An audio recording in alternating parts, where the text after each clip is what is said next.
May kumakalat po na video ni Bongbong Bangag sa social media, mga kababayan, na pinagpepiestahan na po ng mga kaibigan nating DDS.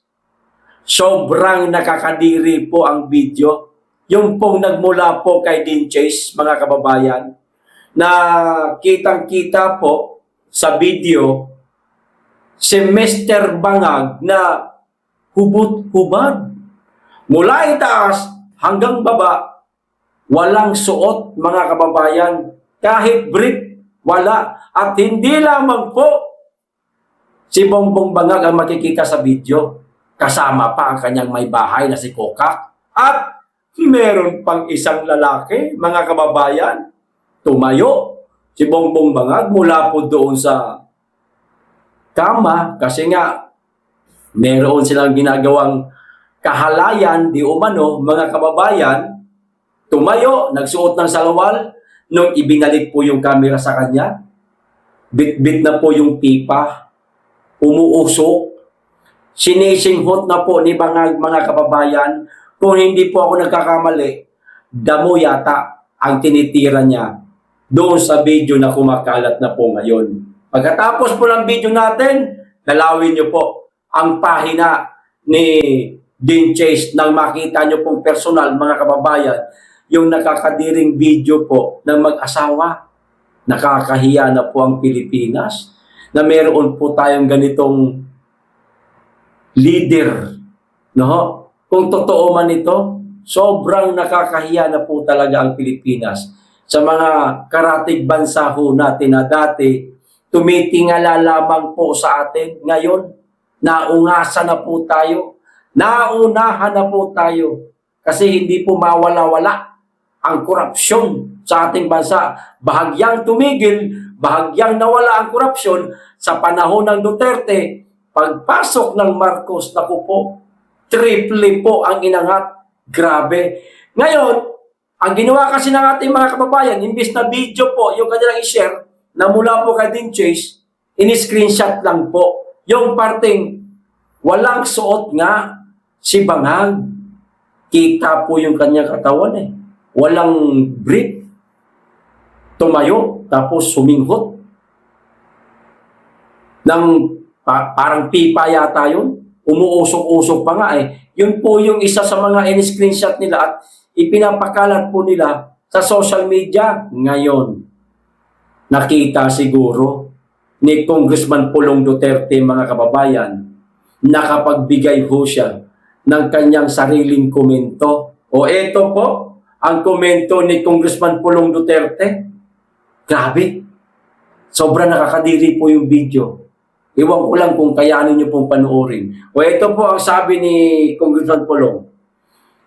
Nakababahalang litrato ni BBM. Marahil, litrato lang ang nakita ni Pulong Duterte nung kasalukuyang ginagawa niya itong kanyang post. No? Pero hindi niya alam, may video talaga.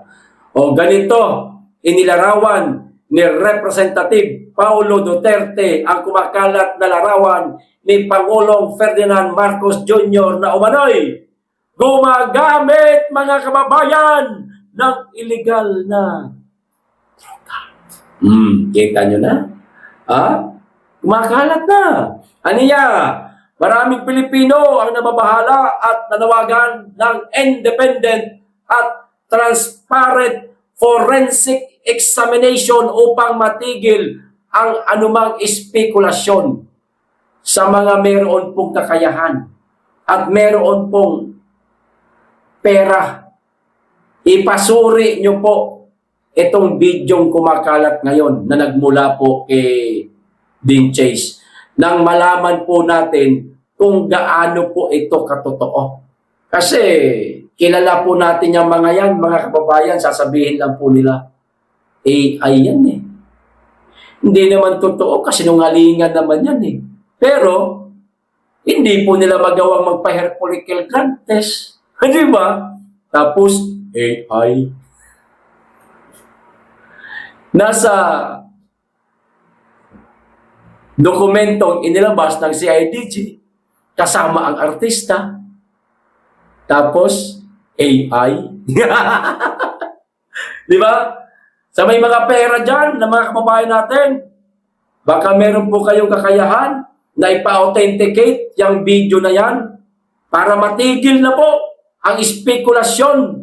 Kasi sa ngayon, mga kababayan, kahit na tayo, mga DDS, ay naniniwala ho sa kumakalat nga na video at litrato ni Bangag na nagkikipag-ords, di ba? Spekulasyon pa rin po ito. Hanggat wala pong lumalabas na authenticated na video o hindi na ipa-authenticate ang video. Walang eksperto ba na nagsasabi na ito ay lehitimo, ito ay hindi. O, sana merong isang tao na mga kaibigan nating DTS ang magpa-authenticate nito. Katulad nga itong sinasabi ni Congressman Pulong Duterte na forensic examination. Yan.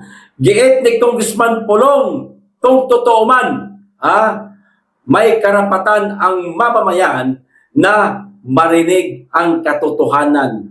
Sino? Sino ang magsasabi ng katotohanan? Pasisinungalingan lang nila ito Palasyo? Diyos ko po, napakasinungaling diyang na mga yan. O hindi dapat husgahan, batay sa larawan. Tama naman si Pulong. Ngunit, dapat din tandaan na mas mataas ang pamantayan para sa mga nasa pampublikong posisyon, lalo na sa presidente. Tama. Kaya, dapat talaga ito ma-authenticate kung gaano ito katotoo. No? Dagdag pa ng kongresista, ang pananahimik, ito na. O pag-iwas sa isyo ay makadaragdag lamang sa kawalang tiwala ng publiko. Kaya dapat pantay ang pananagutan lalo na sa mga nasa mataas na posisyon. Ito pa sabi ni Pulong, you are called a leader because you are expected to lead and that can only be done if the people has their full trust in you. Naku, yung trust wala na yan. Bagsak na kayong kanyang trust rating nung nakaraang buwan O hindi, Disyembre, fourth quarter na survey. Bagsak na Tiwala, wala na. Di ba, mga kababayan, dapat talaga, dapat sagutin ito ng Malacanang, yung bidyong kumakalat ngayon sa social media na pinagpipiestahan na. Kasi hindi lamang po ang mga Pilipino ang makakakita nito. Katulad po nung pulburon video na inilabas nila Atty. Harry Roque ba? At saka ni Maharlika. Basta yung kumakalat na pulburon video, sana sagutin nila ito. Para naman kahit papaano, malinawan tayo. Pero wag na po na tayong umasa, mga kababayan, na aaminin nila yon. Siyempre, i-deny ho nila yan. Kahit nga yung sakit niyang diverticulitis, di ba? I-deny nga nila Ayaw nga nila ipakita yung medical record ni Bongbong Marcos Itinatago nga nila. Panay ang sabi nila na hindi daw siya magpapahinga. Magtatrabaho daw siya. Nakukonsensya daw siya kapag hindi siya nagtatrabaho. Yung mga doktor niya daw nagagalit na. Kasi pinagpapahinga siya, pero siya ayaw niya magpahinga. Pero hindi na po natin siya makita. Ano ba talaga? Ang gulo mo, Marcos, Ang gulo mo. Sabi mo, ayaw mo magpahinga, pero nasan ka? Nawawala ka. Katulad na lamang po nitong napansin ni Tito J. Sonsa, mga kababayan, mantakin ho ninyo. Nagpatawag di umano itong si Bongbong Marcos ng cabinet meeting. Nag-utos siya, mag-meeting tayo. Yan. Sa kung anumang kadahilanan, ang kanilang pinagmitingan, sila lang po nakakaalam nun. Yan. Pero, ang litrato ho, mga kababayan, napakaluma na. Wala silang mailagay na bagong litrato nung kasalukuyang nagkakaroon ng cabinet meeting kasi wala ang Pangulo. Naho, o ito, basahin ko para maliwanagan po tayo. Namatay si Enrile buwan ng Nobyembre. Tandaan niyo po yan, ha? Tinanggal si Bersamin bilang Executive Secretary at pangandaman as DBM Secretary bago magpasko. Tandaan niyo po yan. Tapos, naglabas ng cabinet meeting instructions by President Marcos na may petsang January 1, 2026. Photo release ngayong araw na ito, February 2, 2026. Kanina lang nirelease, mga kababayan, yung litrato nila. Hindi na malaman ng mga abnormal kung paano itago ang nagdudumilat na katotohanan. Yan po ang sabi ni Tito J. Sonsa. Pansinin niyo po itong litrato na ipapakita ko sa inyo. Ayan o, mga kababayan, nakita niyo po yan, ay maliit dyan na binilugan. Yan o, yung binilugan na yan. Si Juan Ponce Enrile yan, mga kababayan. Si Enrile ho yan. Pero ang date po sa baba, ayan, baba na yan. May bilog din, may arrow. January 31 po. January 31 pa. Kita nyo na? Nasaan ba talaga si Bongbong Marcos? Yan ang tanong natin ngayon, mga kababayan eh. Bakit kinakailangan pa nilang gumamit ng ganitong klaseng mga litrato kung sa kanila rin naman pala ang, alam niyo yung tama, sila rin po ang mapapahiya sa madaling salita. Ay buhay pa po si Enrile. Na-release po, mga kababayan, noong, kanina lang, na-release kanina ang photo, February 2, pero kitang-kita po, mga kababayan, sa litrato, ulitin natin, ayan, January 31 pa pala ang ginamit nilang litrato, tapos sasabihin nila na nandyan ang presidente, nagpatawag nga ng cabinet meeting eh, pero nahuli ho sila eh, nabuko. January 31 pa pala itong litratong ito. Tapos gagamitin nila February 2. Huli ang tatanga. Hindi nyo po napansin ba ito? Ako napansin ko na po ito isang araw eh. Kaso binaliwala ko lang. Ngayon lang po ako nalinawan nung basahin ko po itong buong isinulat ni Tito J. Sonsa. Nandyan pa si Enrile. Nasaan si Bongbong Marcos? So maliwanag na sa atin, mga kababayan, na wala nga yata si Bongbong Marcos dito sa Pilipinas. Nasa Pilipinas ba o nasa ibang bansa? Ganun ba? O ipagpalagay natin nasa Pilipinas. Kasi mayroon silang mga video-video kuno nilang dalawa ni Auntie Claire. Pero hindi maaari nakakadalo na sa mga cabinet meeting.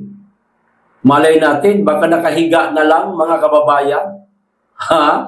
Baka nakahiga na lang, hindi na kayang tumayo. Kaya nawawala ho siya ngayon. Yan. Ganyan kasinungaling ang administrasyong Marcos, mga kababayan. Tapos, aasa tayo na aaminin nila yung video na ipinakalat ni Dean Chase. Nako, sasabihin lang ho nila, ayan, gawa-gawa lang yan ng mga trolls. Gawa-gawa pero hindi nyo magawang magpa-hair follicle test. Para maniwala kami sa inyo, magpa-hair follicle muna kayo. Bago nyo sabihin na gawa-gawa lahat ng mga video inilabas ng mga DDS mula doon sa pulburon video hanggang etong video pinakahuli na hubad ka, Mr. President. Magpa-hair follicle ka muna para malaman natin kung gumagamit ka nga ba talaga o hindi. Ganun lang kasimple. Di ba? O ito pa isang balita, mga kababayan. Itong tungkol naman po dito sa sinabi ng palasyo. Ha? Di bagay meron pong mga impeachment ngayon? Kay Inday Sara, hindi siya nagbibigay ng kanyang pahayag. Pero ang palasyo, napakabilis pong magbigay ng kanilang pahayag patungkol sa impeachment ni Bongbong Marcos, mga kababayan. Kwento ho ang sabi nila, kumpiyansa ang Malacanang na hindi uusad ang impeachment complaint na isinampa laban kay Pangulong Ferdinand Marcos Jr. Malacanang, tiwalang hindi magtatagumpay ang impeachment versus PBBM natural. Kaya nyo ito nasabi na hindi magtatagumpay ang impeachment laban kay Bangag kasi alam nyo, drama lang ang lahat. Ang bihira naman, oo. Kaya nga kayo kumpiyansa eh. Kaya nga rin pinigilan ang pag-file ng impeachment laban kay Marcos pa rin ng mga Duterte ally na mga abogado. Kasi yun talaga ang totoong impeachment. Yung nangyari kanina sa House of Representatives, drama lang yung, di ba, mga kababayan? Kaya sila ganyan kakumpiyansa. Wala silang kinatatakutan ngayon. Kaya nga, malabo po na mapa-impeach itong si Bangag ngayon. Ang tanging pag-asa ngayon ng ating mga kababayan, nating lahat, matukoy kung talagang gumagamit ba ng ipinagbabawal na gamot. Itong si Bangag kasi mariin po nilang itinatanggi, mga kababayan. Tanggi sila ng tanggi. Sa bagay, sinong aamin? Pag inamin nila, hindi, yari din sila. Kaya itatanggi nila yan. Kaya wag po nating tigilan na ang panawagan na magpa-hair follicle test siya. At tandaan po natin, mga kababayan, tandaan po natin, itong mga nangyayari ho ngayon na impeachment kay BP Sara at kay Bongbong, panlihis lang po ito sa issue ng flood control project. Huwag din po nating tantanan yan. Huwag po nating titigilan yan. Huwag po nating sakyan masyado itong mga impeachment na ito. Kay BP Inday Sara, malabo ma-impeach Inday. Wala po silang sapat na dahilan. Abay, mas lalo pong malabo kay Bongbong Marcos. Kasi ang nag-file ng impeachment laban kay Marcos, abogado di umano ni Lisa. Ang nag-endorso sa Kamara, etong yung sa party list, si Nisay, contractor di umano. O di, kumpiyansa nga ang palasyo na hindi uusad ang impeachment laban sa kanilang presidente kasi sila rin naglulukuhan. Yung nangyari kanina sa Kamara, sila din nagtatangahan, mga kababayan. Huwag po nating tatantanan ang flood control issue na yan. Tuloy-tuloy lang. At higit sa lahat, ang hair follicle. Kasi, dyan po natin malalaman, mga kababayan, na gumagamit nga ng ipinagbabawal na gamot ang ating presidente. Oras na napapayag natin siyang magpa-hair follicle siya. Sana lang naman. Alam nating malabo, sana lang naman. Kaya nga, wag po nating titigilan. Ito pa isang balita. Tungkol naman po ito, mga kababayan, kay Soto. Ang sabi niya mga kababayan, wala naman daw nangyayaring tawag nito, namumuong kudeta, yan, wala siyang napapansin eh. Sinong magkukuditang aamin? Natural, hindi man yan aaminin. O ito ang sabi ni Soto. Itinanggi ni Senate President Vicente Tito Soto III nitong Lunes, Pebrero 2 na may namumuong pagpapalit ng liderato sa mataas na kapulungan. O ito mismo sinabi niya, wala naman nakakarating sa akin agad. Ayan. Ang nakarating na sa akin is kinikwento ng mga kasama namin na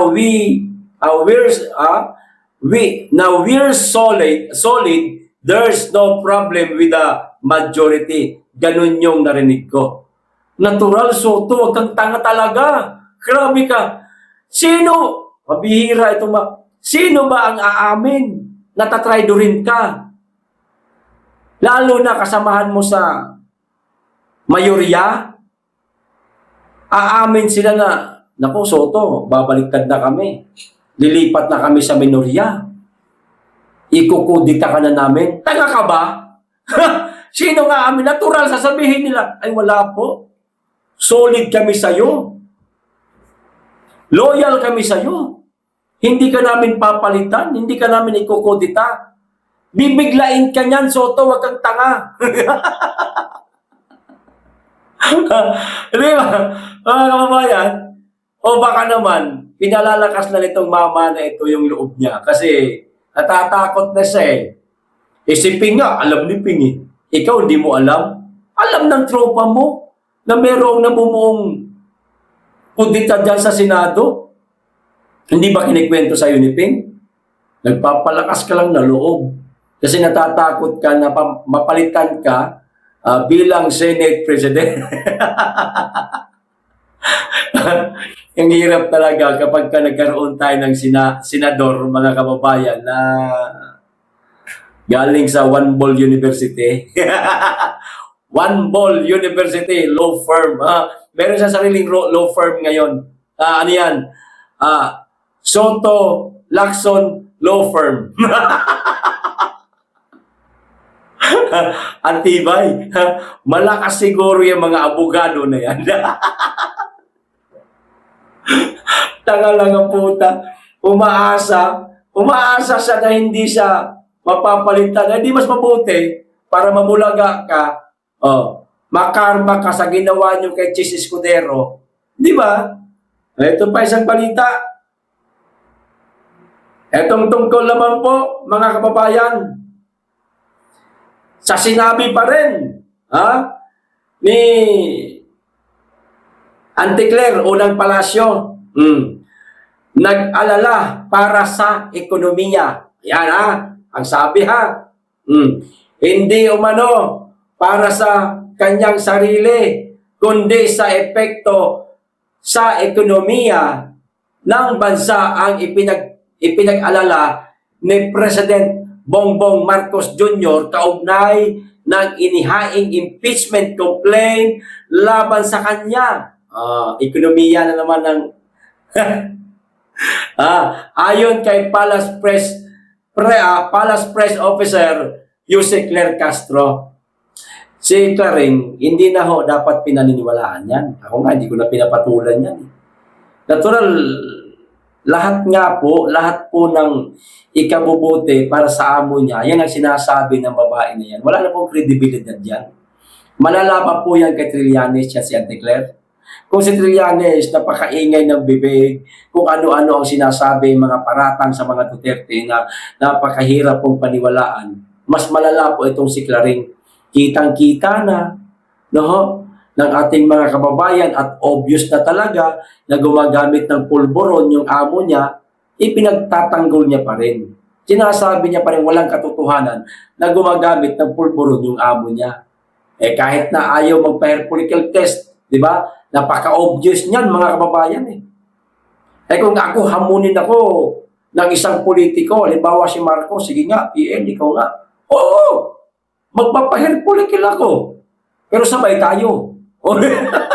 Hindi pwedeng ako lang. Sabay tayo. Kasi ang target namin, ikaw talaga. Hindi naman tayo elected official. Hindi naman tayo namumuno sa bansa. Nagkikriticize lang tayo sa Administrasyong Marcos dahil hindi na natin nagugustuhan ng pamumuno niya. Kaya nga na napakarami ng mga loyalistang nag-withdraw ng suporta sa kanya eh. Kasi nalaman ng katotohanan eh. Sinabi rin mismo ng kanyang kapatid na gumagamit siya ng droga. Bakit ayaw nila magpa-hair follicle? Kasi magiging positibo po. Kapatid mo na may sabi sa madlang people na gumagamit ng kapatid ko noon pa. Tapos hindi natin papaniwalaan. Di ba? O ito pa. Ayon kay Castro, alam naman umano ng Pangulo na wala siyang ginagawang mali at impeachable offense. Di BP Inday Sara, pumasok na po kayo sa eksena, ma'am. Kasi wala naman daw nagawang impeachable offense si Bongbong Marcos. Sabi ni Auntie Claire, ilabas mo nga yung mga hawak mong ebidensya. Lalong-lalo na yung sinasabi mong bloodbath ng matauhan itong kanyang tagapagsalita. Ang pagsasampa po ng impeachment complaint laban po sa Pangulo, hindi Pangulo lamang ang maaapektuhan ito, kundi ang buong bansa, pati ang ekonomiya. Anak ng tutsa, Auntie Claire. Matagal nang lagapak ang ekonomiya sa ating bansa. Buhat nang maupo yung amo mo bilang presidente, biglang bumulusok pababa ang ekonomiya. Hanggang ngayon, nagtutuloy-tuloy pa. Maliwanag yan. Napakataas ng dolyares kontra piso. Hindi ba malinaw sa inyo yan? Hindi ba man din dumadating yung impeachment laban sa amo mo, Auntie Claire?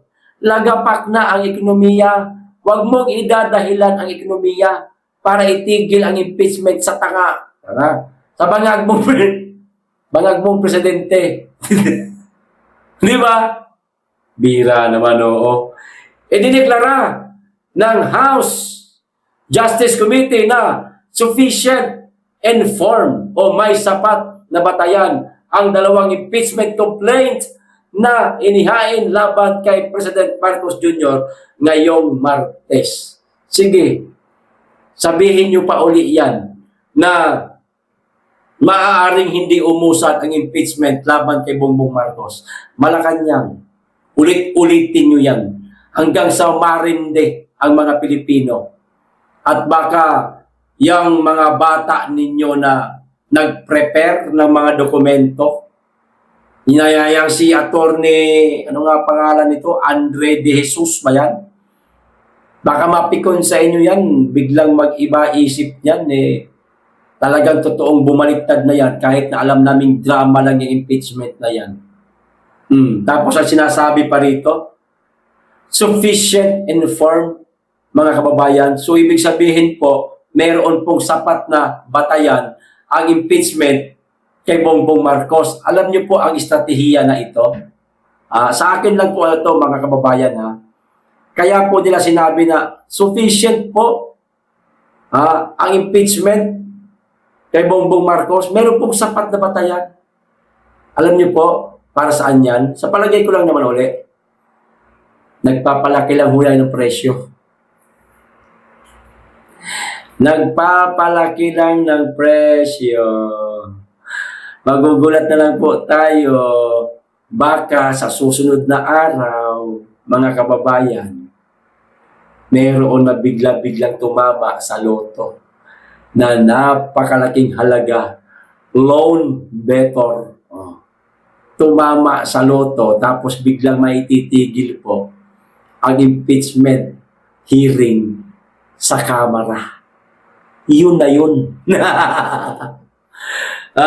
Diba? Pwedeng mangyari, mga kababayan? Pwede. Walang imposible. Pagdating sa pera, lahat kayang-kayang tapalan. Sa ngayon, Sinasabi lang muna nila, meron kami sapat na batayan para matakot po yung nasa Palasyo Malacanang. Mag-iisip siya ngayon, ano dapat natin gawin? Simple lang. E di, dagdagan natin. Di ba? Malay natin. Baka gawin nila yan. Di po ba? Yan ating mga spekulasyon man lamang po, mga kababayan. Maaring magkatotoo, maaring hindi. Tandaan po ninyo, usong-uso po sa administrasyon na ito ang suhulan, mga kababayan. Okay, hanggang dito lang. Maraming salamat. Mag-iingat kayo lagi at higit sa lahat, mahalin po natin ang Pilipinas.